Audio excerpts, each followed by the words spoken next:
I'm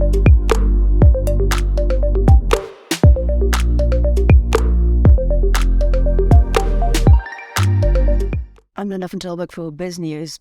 There's been so many warnings about AI, and 1,000 tech leaders and researchers, including Elon Musk, has called for a pause on AI, and they point to the potential risk to humanity. And we have technology entrepreneur, and he sits on many boards, Stafford Masie, with us to discuss that. So, Stafford, can we start with like an opening question? Have we invented something that is taking the power away from us? In certain circumstances, I think so. But the power, the so-called power that it takes away from us, the question is that really a power that we want to have? You know, when I think of when I say we, I think of the ICT industry, when we gave ATM to the banks, we took the power away from the teller, for lack of a better term, right? So that teller's power was sitting on a chair all day, watching a little machine flip through, paper wads, and then putting thick, stacks of money through panes of glass, and we called that a job, and that was a teller job, and we gave banking the ATM. So we did take the power away from the teller, but what we did do is we repositioned that, we repurposed that, and what happened with tellers is we put them in front of a keyboard, a mouse, a screen, and essentially we augmented them with technology, sure, with tools and information, and they became information workers. And financial services did less of that, and the ATM did that. And what they did was diversify their portfolio. They augmented their portfolio of financial services associated with that. So yes, will it take power away? I think it will. And I think eventually in the long term, I think it frees us up. I think it takes away the mundane tasks. But it's exactly that though. This notion that it's going to take away jobs and et cetera, et cetera. I think right now, I still don't know anyone that's lost their job because of AI. I'm still looking around, like someone that puts up their hand and goes, I lost my job because AI took my job away. I don't see that. What I do see is human beings utilizing it for tasks that were either mundane or difficult that they shouldn't do. And then the resultant, the augment, creates a kind of a better derivative of somebody, right? So this human-machine symbiosis is kind of the beauty of it. And when you bring those two things together, the resultant is yes, you could argue that the power of that thing that it was before gets disintermediated, gets disseminated, but the net resultant thereafter is something that's more powerful. It's almost like a centaur, right? It's like a horse is extremely powerful, but when you take a human being and you melt it up with the horse, you get the centaur, then it's a being with reasoning and intelligence with the strength of a horse, and that's like that derivative is the stronger derivative of it. So yeah, we're kind of in the machinations of that right now. Well, in the UK, the BT, the British used to be British Telecom, announced that they're cutting 55,000 jobs, and they say that a fifth of those are because of AI. So, where are these people going to find jobs? Are you sure that people are not going to lose their jobs, or do you think we don't really know right now? I think we know this change. I think that's a fact. I think it's going to change everything. But that headline, I feel, is very dramatic. It's eye-catching. You want to read it. I mean, as much as BT may be reducing those specific functions in its business that represents the job so-called of 55,000 people, I think we also have to kind of take a look at what BT will be doing with AI between then and now, because that's not tomorrow. That's over the next kind of decade, 5 to 10 years. And I think they'll probably utilize AI to increment their portfolio of services as a business. And that resultant will increment jobs, in my opinion. So this notion of just looking at it in its silo and saying those functions will be disintermediated because of artificial intelligence, sure.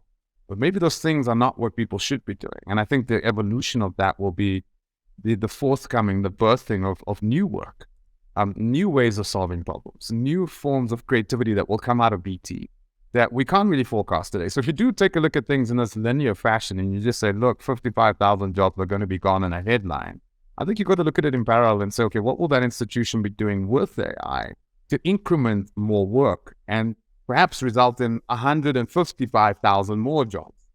And I think that's the side of the headline that we're not reading. We kind of look at our frontal lobe, which tells us, to watch out for things and warn us that we always go to instinctively. But I think there's always the two sides of the story. I think, yes, there will be jobs that are disintermediated. I think there will be jobs that will disseminate. They'll vaporize. But I do think in the long run, what organizations will do with these tools, if they are smart. I mean, I love the Tim O'Reilly quote. Tim O'Reilly says, and I'm just paraphrasing him here, and I heard him say it once somewhere, or you may have read it. I may have read it. He says, if machines do take our jobs and displace us, it won't be because of the machine. It will be because of a lack of imagination on behalf of leadership. It's not going to be the tool. It will be us looking, if we're going to run the world on the fitness function purely that Milton Friedman gave us in the early 70s, which was, again, I paraphrase, he said the sole responsibility of an organization is to derive value for its shareholders.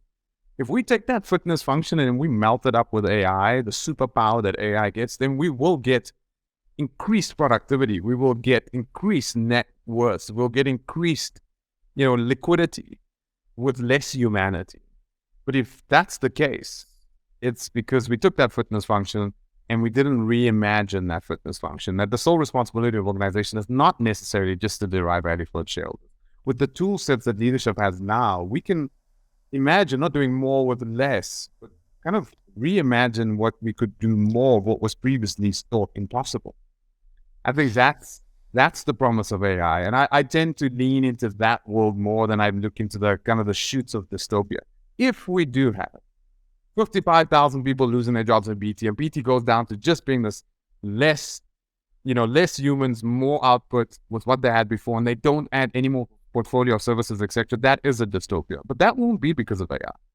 That will be because of a lack of imagination on behalf of the leadership within BT to imagine a new portfolio of services where human, machine, symbiosis birth something that they can't even imagine right now. So I think that's the story that I'm more focused on than thinking about, okay, does this guy kind of lose his job, or does that go, or this happens to them? Sure, that is going to happen, and that is the clickbait stuff. But there's this different story that's happening that's more exciting. Well, you're right. The headlines were, is it the beginning of the AI jobs bloodbath? So do you see this almost similar as to the Industrial Revolution that initially took a lot of jobs, but then created so many jobs? Do you think it's a similar inflection point in history? Yeah, I think that sort of. And, Model T with Ford, and then the horse and all of that. And I think those are all great examples. I think the one that's more modern that I like is the one with Kodak, right? So someone came along and said, Kodak's declaring bankruptcy, the company's sinking, etc. And Instagram gets bought by Facebook for $2 billion. I can't remember the figure, $1 billion or $2 billion, and it had like 12 employees. And people were like, look at this. You got this like institution that captures photography that's in the, photo world, and they've got cameras, and they got, digital cameras, they got artwork, etc. And all their patents, and they got hundreds of thousands of people, and they got this distribution network, etc. People were like, look at Instagram with 13 people and bought for this amount, and by Facebook, and you take a look at Kodak declaring bankruptcy, and people are like, see, the machines are kind of destroying us, right? So here's a business with less than 20 people for that amount, with that output, and that's destroying. I think that's a very, very naive and linear way to look at it. If you take a look at what Instagram is as a business, and its net resultant is because we have these, and how many people go into making of these, right? These phones, and then how many people go into the making of the networks that allow us to communicate, and then kind of the ISPs around that. And you take a look at that, and I would argue that Instagram actually, from an ecosystem perspective, resulted in more human labor on aggregate than a Kodak did on aggregate.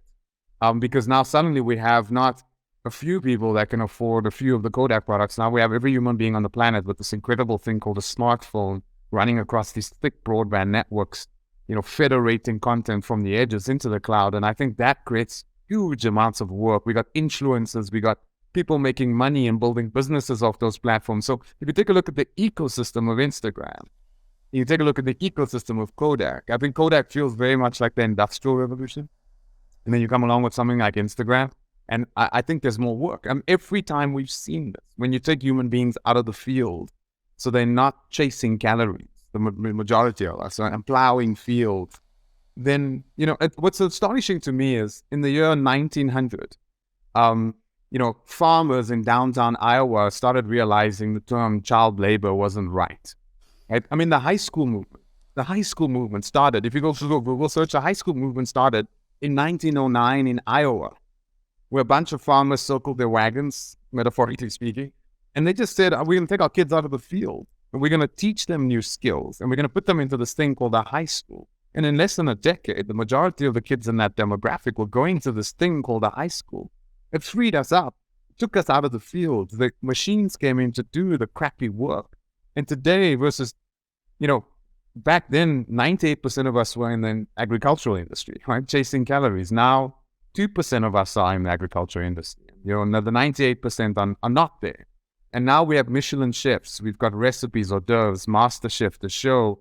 We've got so much more work, but the machines are toiling for us. And I think that's a metaphor for where we're going. But sure, there is this period of dystopia. There is this period where people will legitimately lose jobs. And that's where as a South African, I worry. Because, that AI for Africa is either one of its greatest opportunities, because the next billion people that will be connected onto this thing that we call the internet, the only next billion left is on our continent. The beauty is those people are not just going to get connected to information and kind of the pre-AI internet. They're now getting connected to things like ChatGPT. They're now getting connected to, Khan Academy, sure, but Khan Academy with a co-pilot. They now learn to code, sure, but now they learn to code with a co-pilot. And I think that the promise of that is unlocking truly the full potential of that latent human capability. And I think that's going to be interesting. That's going to be incredible when that coagulation of human talent comes around, kind of supercharged and given the superpowers of AI. Yeah, I think we're going to solve some big problems. I think like cancer and some of the biggest issues that we have. But I also love another thing that Asime Nyide quotes. He says, we're never going to run out of work until we run out of problems. Never. There's a lot of problems. So there's a lot of work still to do. We're still not there. Yeah. You talked about the impact on Africa. Yeah. What do you think the impact will be on South Africa? Yuval Noah said something that's quite profound, and he says, the future that could lay ahead of us is not the rich exploiting the poor, right? It's actually the rich no longer needing the poor. Irrelevance could be this dystopian potential, right? I always say, like, AI is a superpower, but its kryptonite is inequality. And I think it could result in that. And that's a concern for me. I think Africa's promise, it still has the commodities, it's still got stuff in its soil that the rest of the world needs. But in terms of just human capital, we got to get our act together.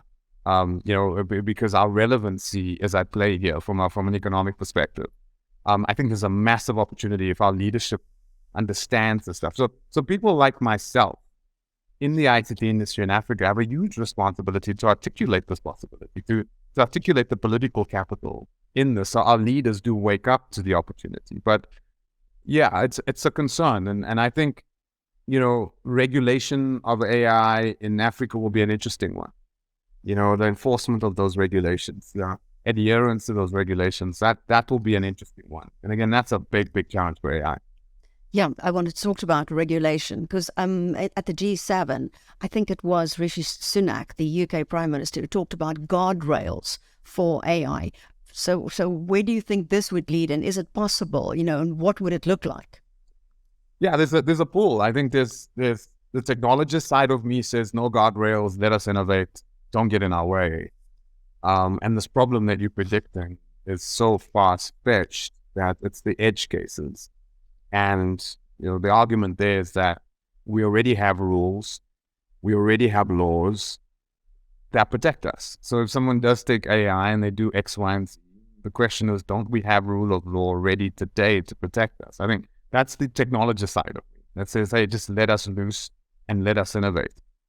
The more pragmatic human side to me, so this is kind of the science side to the binary side, the engineering thinking. But then the humanity side says, we got to be real careful here. There's things like biases that we've got to think very carefully about. Today there isn't an AI engine in the world that has visual analysis capability, that has the capability to analyze a person of color accurately. So in terms of disseminating gender, sentiment, age, etc., in a black face, is still an inaccuracy in AI. AI still it has today biases built into it. So someone that looks like me or darker is not recognized properly by an AI. It isn't, because AIs have been trained in China, they've been trained in North America, and they've been trained in the North. That is not the majority of where Black people exist in the world. They exist in the Southern Hemisphere. And when these AI tools are building and building and building over, they're being trained, these generative AI models, and the data that they're being trained on, especially from a visual analysis perspective, could law enforcement utilize these tools and mistakenly identify me as Barack Obama because I look like Barack Obama, right? Or maybe I look like this guy around the corner that just mugged somebody, etc. Do these AIs truly have the accuracy levels that they should have inside of them? So as a person of color, the humanities kick in. I am extremely concerned because I know that the AIs out there, when it comes to Black faces and Black people, have inherent anemic capability.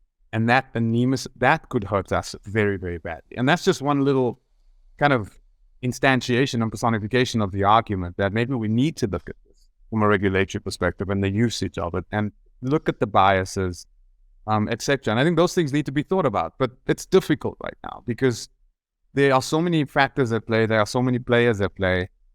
Even OpenAI, that the organization behind ChatGPT, I mean, they came out supposedly with a non-profit structure, and now we see Microsoft in there on a kind of a very capitalistic move, investing a lot of money. They've restructured the organization, but we still don't know how they run, and we still don't know what data their systems have been trained on, and we probably will never know.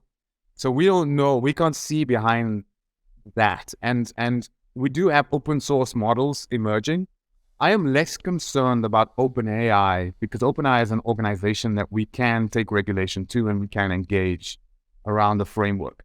What concerns me more is the two aspects of AI, which we already think about. One is the institutional, like OpenAI, ChatGPT, but there's open source models emerging. And these open source models are built in an open source way, built on open source data. And that's running very, very fast right now. So I do think that we need to think carefully about these things. I do think we need to be pragmatic in terms of rules versus innovation and what do we stop them. And there's an arms race right now. So in America, they're thinking very hard about regulation, but I think there's a lot of people pushing back at that, saying if you regulate us really hard, don't we fall behind? China emerges or Russia emerges. And then you find the EU being all like, they're putting up the guardrails, they're thinking about this, but they're not innovating around it. You're not seeing a lot of innovation there. So it's going to be an interesting one. And I do think, again, it won't be because of the machine. It will be because of how we taught the machine, the biases that we've embedded in the machine. And those are the things that we got to think about from a regulatory perspective. And then surely from a capitalism perspective, I mean, how will these tools be utilized? That is where governments really need to apply their mind right now, because I do think that from an economic perspective, there's a reboot that's happened. And maybe they don't realize it, maybe the world doesn't get this right now, but a lot of us technologists totally understand it. I am in my individual capacity an angel investor in technology company. And literally from end of November last year, up until today, what I used to put into an organization in terms of investing into it, I am investing and I'm expecting 2 people to do what 20 people did before because they can. So what a software developer can do today with a 2 years worth of experience with co-piloting on ChatGPT, it's extraordinary. The productivity and the amount of code that can come out of it. So even my investment analysis has changed completely. Now, I'm trying to do more with less humans because I'm getting more out of it. So, but again, it's about looking at, if I had 8 people previously, should I invest in 2 only, or should I invest again as though there's 8, but those 6 remaining can now spawn so much more, right? And that's the opportunity. So if you think in a very linear way and you go, no, guys, I'm only going to put in $200,000 into this thing because, hey, I think you only need 2 people versus putting in $2 million because you needed 20 people in your business plan before because of ChatGPT or co-piloting, etc. I think we should stick to our framework and still go on the big ones and deliver more and do more of what was previously thought impossible. You see, and that's why we got to start training our minds, because I do think that this creates more work, but it's going to destroy jobs. Sure. What I also want to ask you about, you talked about the impact on Africa, the bias it has in terms of color. What about elections? I mean, we're coming up with elections. There's already interference in elections all over the world. What about that political element? People say it might, some commentators say it might destroy democracy. And it's sort of it's more interferes democracy than it would go to some authoritarian government. It's not really a threat to them. It's more to democratic governments. Yeah, I mean, we've seen it with social media. We saw what social media did. We see what Facebook's role's been in people dying through to fake news, through to electing wrong people. I mean, we've seen it. And AI, yes. Could AI increment conflict? Could you render a visual that looks so real, that has a particular leader being arrested by the military, and that event never really happened, and it's a video that plays and it's so authentic? I think those are the challenge. So that's where I am very concerned. And if you take a look at the African populace, that are not necessarily as literate or as connected as maybe a modern G8 country is, I think that those are very real concerns. And when I'm not talking about like in the United States, can they use these tools to come up against Biden versus Trump? I mean, those things, they need to deal with that. When I look at it from an Africa perspective, a foreign influence perspective, that those foreign influences now have tools that are very, very scary. And we've seen this before in Africa. In lots of ways, with pure propaganda utilizing traditional media. Now, imagine what is now possible with these tool sets, and that is a very, very scary thing. That's the one side. The other side is the technologies. I do think that, and this is where, we talk artificial intelligence. I'm very excited about what, crypto and Bitcoin will do for AI. I think this is where Bitcoin, the Lightning Network, these tool sets that we've built, these little machinations that we've seen with non-fungible tokens and programmable smart contracts, and those things are tool sets that we got to kind of, as technologists, think about being areas of authentication and repudiation, where if this thing does spawn, can this particular AI thing and its resultant have a signature to it where we can verify it? And the thing that can truly give us truth and verification, is the Bitcoin blockchain, and can we utilize it for that? And I think so there's this emergence of these technologies, and I think they seem independent of each other, but I actually see a cohesion between the two, where, AI gives us all this creativity and capability, and potentially what we have with blockchain, Bitcoin, Lightning, NFTs, all of that, put that into a smoothie. That could be a framework for delivering authentication and rapidity relative to that creativity that we see on the AI side. So I think those two worlds will start coming together, and I think it will start addressing it on a technological level, but they're not there yet. And these concerns that we are positing right now are very real concerns. But yeah, and it's scary. Just like the atomic bomb was scary, right? Just like nuclear was scary. I think this is again there. Could we use this to destroy ourselves? Absolutely. When we discovered steel and metals, the first derivative of that was weapons and spears, and we killed each other, right? But it also allowed us to build skyscrapers and tools and things that were incredible. The big question is, will those metaphors play themselves out now again? And I do think what's extremely important for leadership today, extremely important, is not to have people like me only in the room. Right? You've got to be very careful right now that you have too much of the sciences, too much of the technologists in the room, because they can wow you. I mean, when we take things out right now and we show you, everyone's jaws drop and they're amazed by it. I think what we need less of is that. I think we need less technology and more humanity. I think we need more of the humanity skills in the room. We need the person that's the journalist, the person that understands Greek mythology, psychology, Roman history. I think these are the people that will balance out the sciences. So the world's never needed more of the humanity skill sets in the room versus the technology skill sets, because the technology skill sets in the room, we've already seen what that. I mean, look at Facebook. I mean, look at Mark Zuckerberg, right? Look, there's a technologist with less of the humanities in the room, and now the see elements of dystopia. So these are powerful tools, and the promise that we will have from them is diversity, not diversity in gender and sexual orientation only. I think what's very, very important is diversity of background relative to academic experience. I think I think humanities needs to be in the room. So if you're thinking of doing something with AI, you got to have someone in the room. They're balancing that out with a counter view.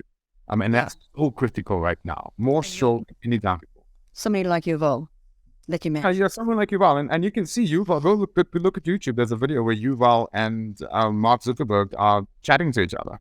It's a few years ago, but just notice the technologist versus the human person in the room. So yeah, but it's incredible what you can do with this technology today. I mean, every job, every role in every business, and every business should be doing it. So there's two sides. One side is you need the humanities in the room. The other side is you need someone like me on every board to make sure that board is functioning correctly. So I'm getting a lot of requests to be on boards right now. I've never had it more so, because boards are realizing from cybersecurity through to AI, they need someone that can interpret what their organization's giving them from the bottom up and what's coming in from the outside in, right? And make sense of this. So it's not just understanding the CIO's quarterly report and disseminating that, but it's actually understanding, what these tool sets are, and because the acceleration, we've never seen this. I am struggling as a technologist that has my finger on the pulse to keep up. Like literally every 24 hours, Can you imagine? Another 10 to 20 tools that are significant are being spawned. So it's a strange world. It's a hyper-accelerated world, and we got to balance this up, right? We've got to just balance it out with humanities and technology. But I always say this, as much as it is about technology today, it's more so about humanity. So how do you think, do we have leaders in the world, in South Africa, in Africa, to cope with this, to deal with this issue? I think that question around leadership and AI is probably the more pertinent question than any other question that I've heard, or any other thought that I've had regarding the space as a technologist. I think in the world today, there is a gaping need for true leadership. I mean, and empathetic leadership. And I'm very, very worried. We're seeing totalitarianism. We're seeing, just leaders just emerging that are not really, I've got daughters. I've got a 22-year-old daughter. I've got a 19-year-old daughter and a 6.5-year-old daughter. When I look at the world through the lens of the parent, I'm very concerned. We lack true, authentic, empathetic, informed leaders. I feel like the world really lacks that right now. If I look at the Western Hemisphere, the Southern Hemisphere, the Eastern and the Northern Hemispheres, we see incredible female leaders, like in New Zealand, we see in Germany, incredible leaders. But then we just see an offset of that in the rest of the world. And that really, really concerns me, because dystopia won't be AI. Dystopia will be these superpowers called AI mixed in with leadership that is not truly human or empathetic. And I think that could be the dystopia, where we have totalitarian regimes, we have the capability of governments to control humans now. And I mean, the ability to control has never been easier. It's extraordinary, the tools that you can use, social programming and social incentivization and programming your populace. What we see in China, that model could truly spawn. And we're seeing things like these digital currencies, CBDCs, central bank digital currencies, and the notion you kind of mix that up with AI, with surveillance. And I mean, these are incredible tools for the good, but they could be incredible tools in terms of political structuring and dystopian leadership, and enforcing them on a populace in a way that is very, very kind of George Orwellian, right? It's very, very scary. And I worry about that. So when I look at it, I worry that the world is spawning leaders that are not exemplary, leaders that are not thoughtful, leaders that are not academically, if I just think about our leaders, are they writing books? Are they painting visions of where we can go? Are they inspiring us? Or are they feeding into our demons, right? Are they feeding into the darker sides of who we are? I see more leaders doing that than I see of the other side, right? I don't see Mandelas anymore. I don't see Gandhis anymore. I don't see, true visionary leaders like Einstein's birthing, etc. Now, if Einstein was born today, I think everyone would question his political affiliations. They'd question his theories. He'd be debunked on social media. We'd have amateur physicists coming at him, and I mean, he'd just disappear in a cloud of noise, right? And I think it was, and I'm going to quote this, and I don't know if this is true, and I'm going to say this carefully, but I think it was Copernicus. I think it was, and I may be wrong, but it was one of those thought leaders many millennials ago that said that they were very concerned that if every human being could read and write, that mankind would go mad. Because think about it. I mean, the ability before, 150 years ago, only a few of us could read and write legally, right? Most of us went to the town square to listen to the bishop to translate the atoms on his lap, which was the book, in a wireless manner to us sitting in front of it, right? That was the first wireless network, was like the bishop in the square translating what was in the biblical text. But what reading did, it gave us the ability to take our thoughts and put it on paper and allow a third party to go away with that. And you could take a book and become contemplative, and you could think about that. And those things around contemplation weren't really activated in your brain before, because all you thought about was the weather, the plow, the oxen, etc. But taking someone's thoughts from a distant place and then activating your brain. I mean, so Copernicus, I think it was him, came about and said, if everyone had the capability to put their thoughts on paper, mankind would go mad. And I'll never forget, I did a lecture about this and the principle of this at one of the universities here in South Africa, and I actually opined how wrong that was, because I looked at social media and the creativity, etc. I must be honest, in the world of AI, I think if everyone has a say, everyone has the capability to put their thoughts down on, not a cave wall, but a digital wall, and everyone can consume it, and it's hyper-accelerated by AI. The question is, are we going mad? I mean, if we take a look at teen suicides, if we take a look at mental health, those stats are very, very scary. We may be living longer, but as a quality of our life really better? Those are the questions we need to ask ourselves. So yes, leadership with these tools is and what we need is, and this is the opportunity for leaders. I mean, when King George was fighting George Washington in the United States, and he heard that George Washington, after his presidential term, was going to go back to his farm and go plow the fields again. He came from a world, King George, of kind of royalty and monarchy, and he couldn't imagine freedom of will employed in this particular way. And he said if George Washington did go after his term back to the fields, he'd be the greatest man that ever lived. Because King George couldn't think of a world where the maps were different. He couldn't think of a world where the framework and the thinking was different. And I think this is what we need. We need to draw new maps. We need to draw new contexts. Because if we do take our old contexts and we go into this new world, then I love the saying, we believe in the divine right of capital, just like we used to believe in the divine right of kings. Kind of that. And that with AI is dystopia. And I think but it's up to us. And I am positive that at the end of the day, a human being is inherently good, not inherent. I hope you're right. Thank you so much, Stafford Masie.